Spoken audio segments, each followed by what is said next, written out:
Ici, la voix de l'Amérique.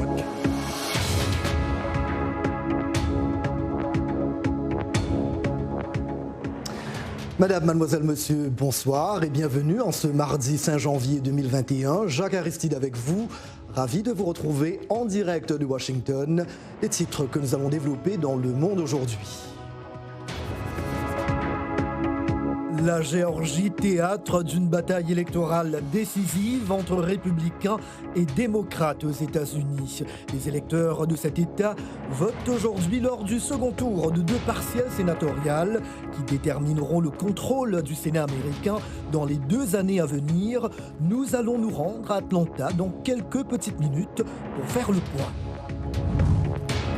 En République centrafricaine, l'opposition rejette la réélection du président Faustin Archange Touadéra, un scrutin qu'elle juge discrédité, n'ayant permis qu'à un électeur sur 2 de voter dans ce pays où la guerre civile est ravivée par une nouvelle offensive rebelle. En ce début d'année 2021, les Maliens font part de leurs attentes alors que leur pays, théâtre d'un coup d'État l'an dernier, est toujours pris dans la tourmente depuis les insurrections indépendantistes et djihadistes parties du Nord en 2012. Davantage avec notre correspondant à Bamako tout à l'heure.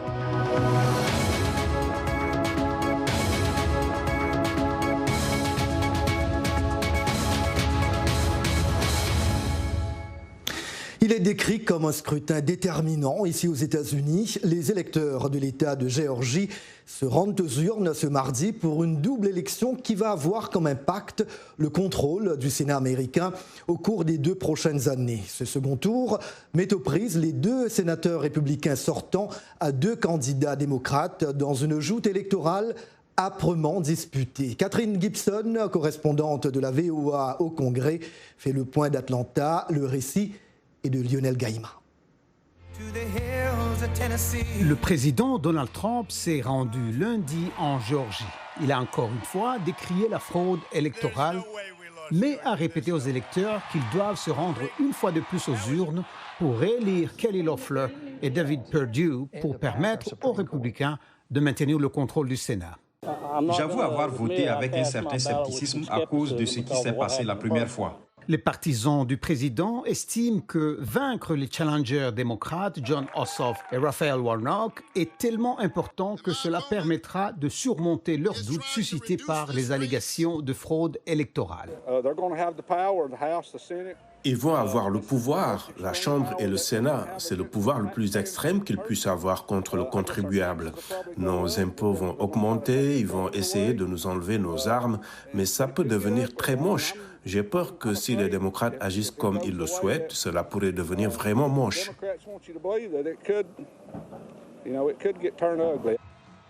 Le président élu Joe Biden, qui a remporté la Géorgie par moins de 12 000 voix, est lui aussi venu à la rescousse lors d'un meeting lundi à Atlanta. En élisant John et le révérend, vous enverrez un message puissant à ce pays. Ces marges étroites dans un État traditionnellement républicain signifient que les démocrates doivent faire un gros effort pour mobiliser les électeurs. En fait, je n'étais pas tellement en politique il y a peut-être 2 ans, mais à cause de tout ce qui se passe avec Trump, cela m'a donné envie de sortir et de faire des choses comme ça. Et j'espère vraiment que les gens vont sortir et changer les choses pour le mieux. À mon avis, c'est juste le comportement typique de Trump. Bien sûr, il ne peut pas accepter les résultats si facilement. Un nombre record de 3 millions de Géorgiens ont déjà participé au vote anticipé. Si les démocrates remportent ces 2 sièges au Sénat, la vice-présidente élue Kamala Harris sera le vote décisif. Après une élection présidentielle très serrée, bien sûr, les résultats pour ces 2 sièges de sénateurs de la Géorgie vont encore se faire attendre. Au total, 832 millions de dollars ont été dépensés dans cette campagne sénatoriale en Géorgie, d'après le Center for Responsive Politics, un organisme indépendant. Pour avoir une idée du déroulement du vote dans cet État américain, cap sur Emerson, où se trouve Philippe Crowther, notre confrère de l'agence EPI. L'équilibre des pouvoirs à Washington sera décidé ici, en Géorgie. Les électeurs se dirigeront vers des bureaux de vote comme celui-ci à Emerson jusqu'à 19h, heure locale. Voici le genre d'endroit où les deux candidats républicains ont besoin que leurs partisans se manifestent en force ce 5 janvier. Il s'agit ici d'une partie plus conservatrice de l'État, pas loin de la grande ville d'Atlanta en termes de distance, mais très éloignée en termes de politique. Le vote lors de cette double élection au Sénat américain devrait avoir une tendance solidement républicaine dans les parties les plus rurales de la Géorgie et tendre vers les démocrates dans les villes. Hier soir, dans le nord-ouest de la Géorgie, non loin d'ici, le président Donald Trump a encouragé ses partisans à se rendre en masse aux urnes. Les démocrates sont déjà venus en grand nombre lors du vote anticipé. Nous sommes confrontés en fait aujourd'hui à une situation similaire à l'élection présidentielle de novembre. Les républicains devront compenser ce désavantage du vote anticipé aujourd'hui, le jour même des élections, mais un avertissement, le décomptage des votes pourrait prendre toute la semaine. Attendez-vous donc à ce que les villes choisissent largement les candidats démocrates, Jon Ossoff et Raphael Warnock, et que des endroits comme celui-ci votent en grand nombre pour les républicains, David Perdue et Kelly Loeffler. Mais ne vous attendez pas à un résultat clair de sitôt. Si c'est serré, cela pourrait reconduire à un recomptage, encore un rappel de l'élection présidentielle du 3 novembre. Philip Crowther pour VOA Afrique à Emerson, en Géorgie. Ailleurs dans l'actualité, l'Iran indique aujourd'hui avoir repris de façon continue ses activités d'enrichissement de l'uranium à hauteur de 20%. Il s'agit d'un désengagement en matière nucléaire dans un climat de regain de tension dans le Golfe. Téhéran affirme avoir entamé le processus dans son usine souterraine de Fordow à rebours des engagements pris à Vienne en 2015.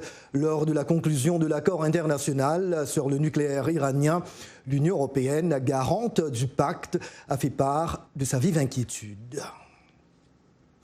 Le point maintenant sur la pandémie de Covid-19, le nouveau confinement en Grande-Bretagne pour affronter la flambée des contaminations dues au nouveau variant du coronavirus ne devrait commencer à être levé qu'à partir de mars prochain et peut-être partiellement d'après le gouvernement britannique. Un premier cas de ce variant a été confirmé à New York par Andrew Cuomo, le gouverneur de cet État américain.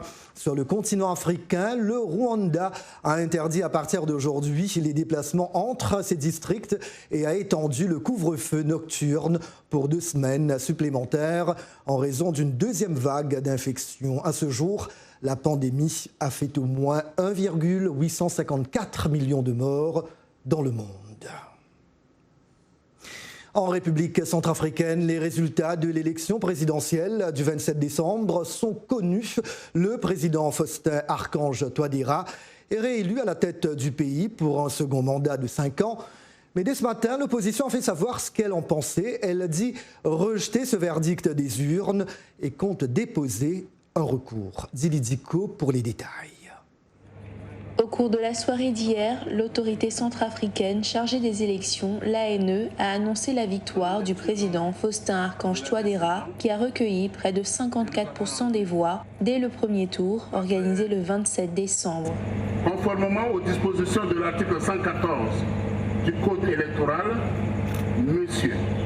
Faustin Archange Touadéra, ayant recueilli la majorité absolue des suffrages valablement exprimés au premier tour de l'élection présidentielle du 27 décembre 2020, avec 346 687 voix, soit 53,92%, est déclaré élu. Anissé Georges Delogele, arrivé deuxième avec 21% des voix, a rejeté les résultats provisoires et promet de déposer un recours. Il a ajouté que le scrutin est discrédité car il n'a permis qu'à un électeur sur 2 de voter, environ 910 000 électeurs sur 1,8 million inscrits initialement. Dans un communiqué, M. Delogele a affirmé qu'en ne comptant que 910 000 inscrits, l'ANE a ignoré avec le plus grand mépris les 947 000 Centrafricains que la violence des groupes armés a empêché de voter, soit 51% du corps électoral. Malgré les contestations de l'opposition qui remet en question la réélection du président Touadéra, la majorité présidentielle satisfaite a déclaré que les résultats proclamés sont un vote de rejet de la violence. C'est avec un soleil au cœur que je viens de prendre connaissance des résultats de l'élection présidentielle qui a eu lieu le 27 décembre 2020. La Cour constitutionnelle a jusqu'au 19 janvier pour valider ou invalider ces résultats après les recours annoncés par l'opposition. L'Union africaine, l'Union européenne et l'ONU, dans une déclaration conjointe, ont pris note des résultats en saluant la détermination des Centrafricains à exercer leur droit de vote malgré les nombreux obstacles. Toujours dans cette partie du continent, au moins 21 civils ont été tués dans un nouveau massacre attribué au groupe armé ADF à Rwenzori en République démocratique du Congo. D'après une source de la MONUSCO, la mission de l'ONU dans le pays, ces gens ont été abattus de manière sauvage par les ADF, tel que rapporté par l'AFP. Ce groupe armé est le plus meurtrier parmi les dizaines encore actifs dans la région du Kivu et de l'Ituri. Les opérations militaires qualifiées d'envergure n'ont pas pu mettre fin à ces tueries menées par des combattants qui opèrent désormais en petits groupes mobiles, selon un rapport de l'ONU. Le Niger porte le deuil durant 3 jours et va renforcer son dispositif sécuritaire dans la zone frontalière du Mali. C'est ce qu'a annoncé hier le ministre de l'Intérieur après une attaque djihadiste considérée comme la plus meurtrière contre des civils au Sahel. Samedi, 100 habitants ont été tués dans 2 villages nigériens. Aucune revendication n'a été émise après l'attaque survenue entre les 2 tours de la présidentielle. L'ONU a fait état de l'envoi d'une aide au Niger. En ce qui concerne le Niger, nos collègues humanitaires ont rapporté que le 3 janvier, environ 1000 personnes ont été déplacées à la suite des attaques dans 2 villages de la région de Tillabéri. Beaucoup d'entre elles ont cherché refuge dans la ville voisine. Des personnes craignant de nouvelles attaques seraient également en fuite dans les zones autour des 2 villages attaqués ce week-end. Une mission d'évaluation interinstitutionnelle conjointe avec le gouvernement est prévue. Entre-temps, avec nos partenaires humanitaires, nous mobilisons les articles de secours pour fournir une aide d'urgence dès que possible aux personnes touchées par ces attaques, y compris des personnes qui se trouvent encore dans les villages, des personnes déplacées et des communautés d'accueil. Le Mali voisin a également été le théâtre d'une attaque menée le même samedi et qui a coûté la vie à 2 soldats français. Elle a été revendiquée aujourd'hui par un groupe djihadiste affilié à Al-Qaïda. Le Mali, un pays qui a connu une année 2020 qualifiée de tumultueuse, marquée notamment par le coup d'État militaire qui a renversé le président Ibrahim Boubacar Keïta le 18 août dernier. Il y a quelques jours, Ben Daou, qui est à la tête du pays durant cette période de transition, s'est porté garant d'un retour au pouvoir de civils élus dans les délais prévus, tout en assurant que personne ne prendra le processus en otage. Quelles sont les attentes des Maliens pour cette année 2021 ? Réponse avec Mokhtar Bari à Bamako.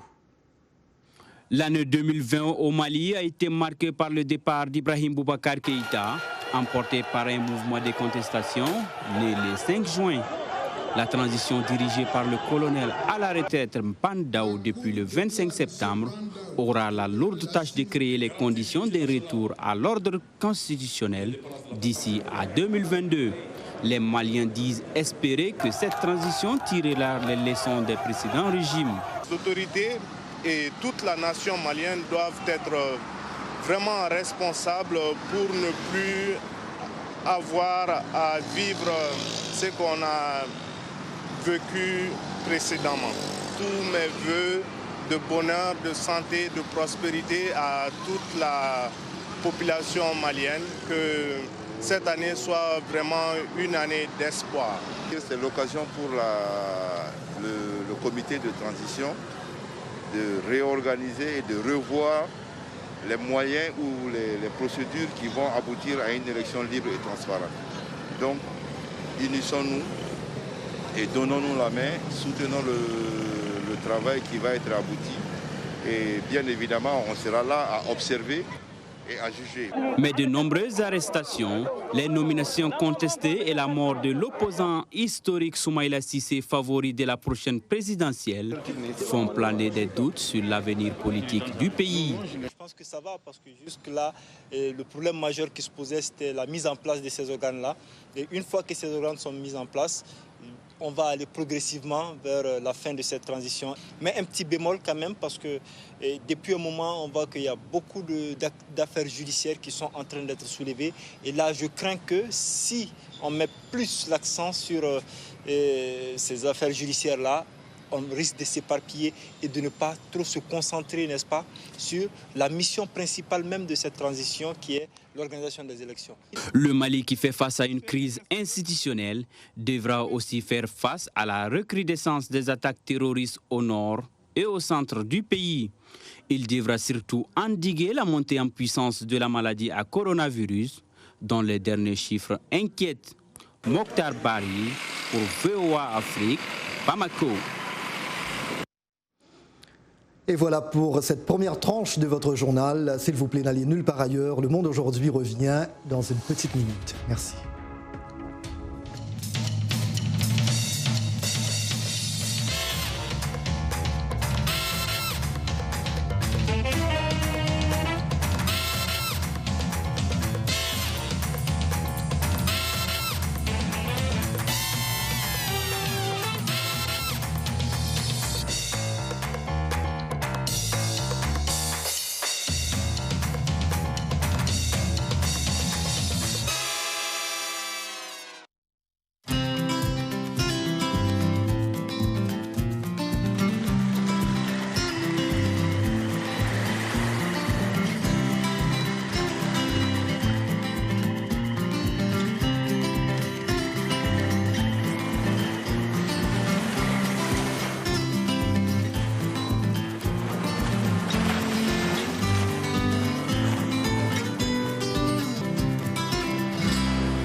Merci d'être toujours avec nous dans Le Monde aujourd'hui, un journal télévisé que vous propose VOA Afrique. En ce début de l'an 2021, nous continuons de jeter un coup d'œil sur l'année écoulée. Partons au Kenya ce soir. En 2020, des maisons et des routes autour du lac Victoria ont été emportées par de grandes pluies et les récoltes ont été détruites. Cela a également entravé les efforts de lutte contre la pandémie de Covid-19, comme nous allons le voir avec Blanche Sanou. Sur les rives du lac Victoria au Kenya, de fortes pluies en 2020 ont laissé de nombreux villages submergés. À Bunyala, dans l'ouest du pays, Casper Adjumo, un responsable du conseil local, était sur place pour enquêter sur les dégâts. Ici, c'est le centre. Nous sommes à quelques 10 km de l'endroit où se trouvait le terrain initial. Le lac a envahi une grande partie de nos terres. Maintenant, nous n'avons nulle part où cultiver, nous n'avons nulle part où construire nos maisons. Les inondations ont tué au moins 200 personnes et en ont déplacé 40 000 autres selon les autorités kenyanes. Beaucoup d'entre eux vivent dans des camps informels comme celui-ci à Kandundu. Millicent Agatha, veuve, prépare un repas pour ses petits-enfants. Ils sont en sécurité mais affamés. Nous sommes ici depuis quelque temps maintenant. L'eau est arrivée et a emporté nos maisons et tout ce que nous possédions. Nous sommes venus ici sans rien. Nous avons grand besoin d'aide, de nourriture surtout, parce que nous avons perdu nos moyens de subsistance. Pour les communautés de pêcheurs du lac Victoria, l'inondation est arrivée au pire moment car les poissons avaient déjà diminué en raison de la surpêche, de la pollution et de la jacinthe d'eau, une plante invasive. Plus de 20 millions de personnes vivant autour du lac au Kenya, en Tanzanie et en Ouganda dépendent des poissons qui s'y trouvent. C'est l'une des plus grandes catastrophes auxquelles nous avons assisté ici à Bunyala. Une catastrophe similaire s'est produite en 1961, mais pas de cette ampleur. Celle-ci a affecté tout le monde. Toutes nos maisons sont parties, les familles ont été séparées. Nous n'avons pas de nourriture, nous n'avons pas de travail, nous ne pouvons même pas pêcher. Selon les militants écologistes, le changement climatique est l'un des principaux facteurs à l'origine de la dévastation. L'érosion des sols causée par la déforestation ainsi que la mauvaise gestion des terres sont également à blâmer. Les habitants du lac Victoria vivent dans l'incertitude, ne sachant pas quand la prochaine inondation surviendra. Covid, Covid et Covid encore. Alors, comment faites-vous pour trouver le parfait équilibre entre les différentes obligations que vous impose cette pandémie? En particulier, comment gérer l'éducation à distance pour les enfants, le travail et votre vie personnelle? Ce soir, nous allons partager l'expérience de Ron Johnson, un sculpteur et père au foyer qui s'est confié à notre collègue Lisa Vora de la VOA. Gaby Dorsil lui prête sa voix.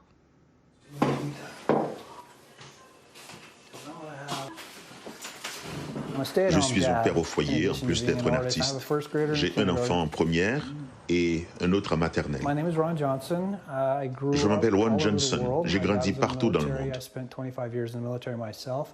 Mon père était dans l'armée. J'ai moi-même passé 25 ans dans l'armée. Après avoir quitté l'armée, j'ai décidé de commencer à travailler le bois. Et c'était il y a environ 10 ans. Je suis passé du travail du bois pour fabriquer des meubles à la création d'œuvres d'art.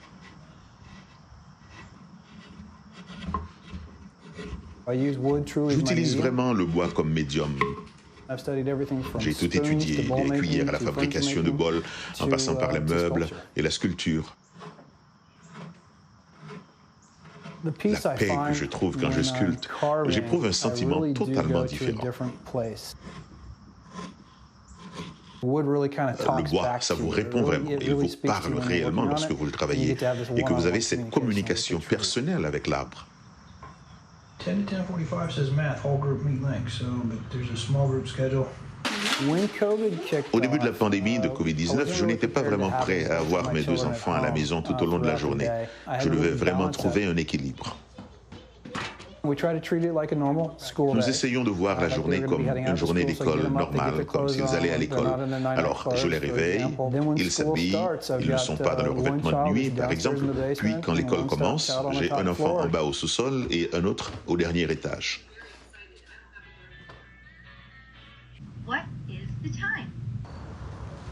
Donc, vraiment, pour gérer l'école en ligne des enfants et passer toute la journée à l'intérieur et à l'extérieur de la maison, je dois vraiment gérer le temps. Et je dois prendre du temps pour moi-même, ce qui signifie se lever plus tôt le matin, créer et prendre du temps le soir quand ils se calment et se détendent. Parfois, je marche à l'extérieur et je travaille sur une toute petite pièce, puis je rentre, car l'idée est dans ma tête et je veux être sûr de pouvoir la mettre dans la pièce sur laquelle je travaille. Donc, je pense à ça, à la pièce sur laquelle je travaille actuellement, tout le temps, tout au long de la journée. C'est mon temps mort pour moi-même durant une journée stressante. Voilà quelques-unes de mes œuvres. L'une d'elles s'appelle Dreams. Beaucoup de gens ont fait ces rêves tout simplement incroyables, ou vous savez, des rêves chaotiques. Et j'ai créé une pièce spécifiquement à partir de Covid, l'influence sur les rêves que j'ai faits. Et j'ai pensé, eh bien, c'est quelque chose que d'autres personnes ont. Donc, je pensais sculpter une pièce pour représenter cela. Et une autre était d'essayer de trouver le centre de ma propre vie, comme tout le monde, avec cette nouvelle réalité que nous vivons tous.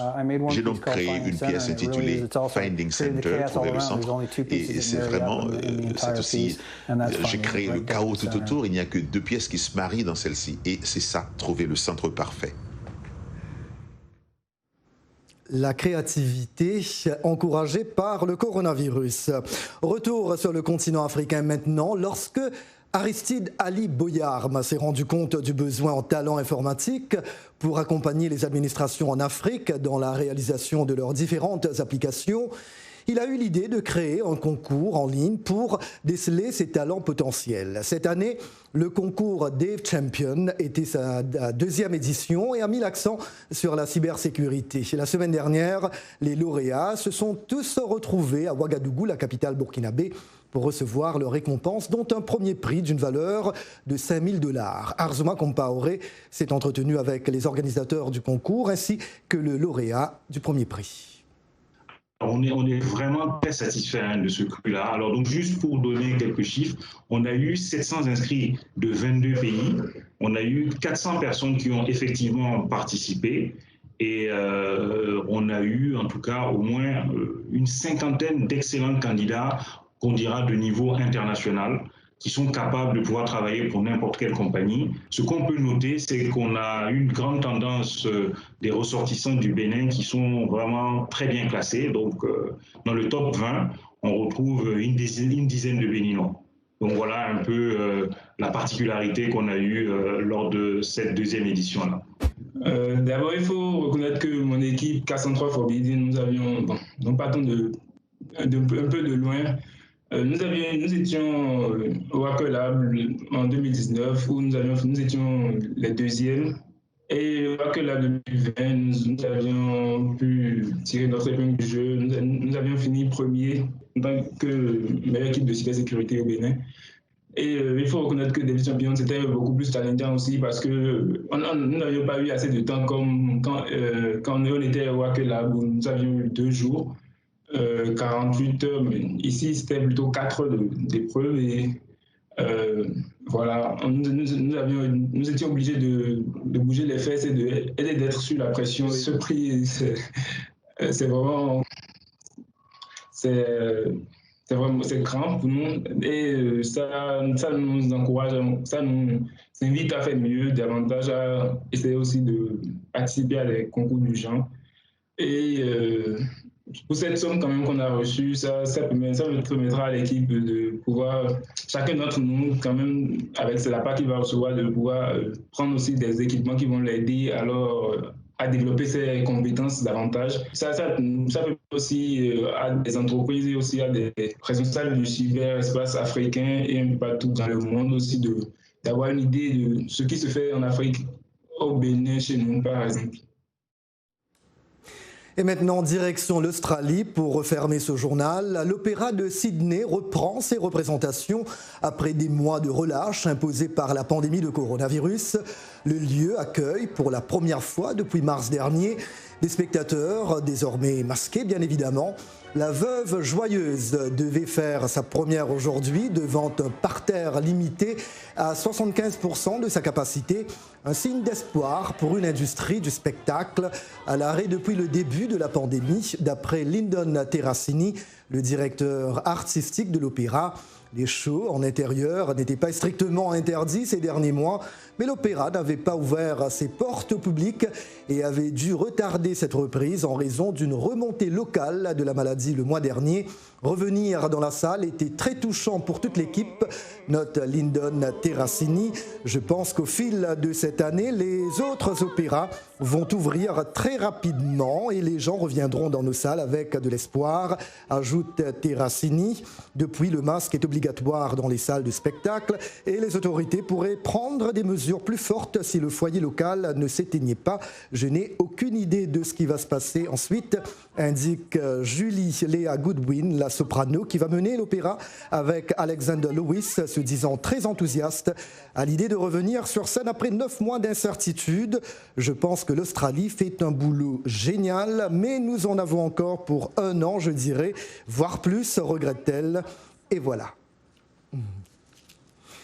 Tant mieux pour eux. Voilà, point final à ce journal. Un grand merci à vous d'avoir été des nôtres ce soir. C'était Jacques Aristide depuis Washington. Toute l'équipe de VO Afrique se joint à moi pour vous souhaiter une très belle soirée. Rendez-vous demain, même heure, même endroit. Prenez bien soin de vous. Bonne année, bonne santé.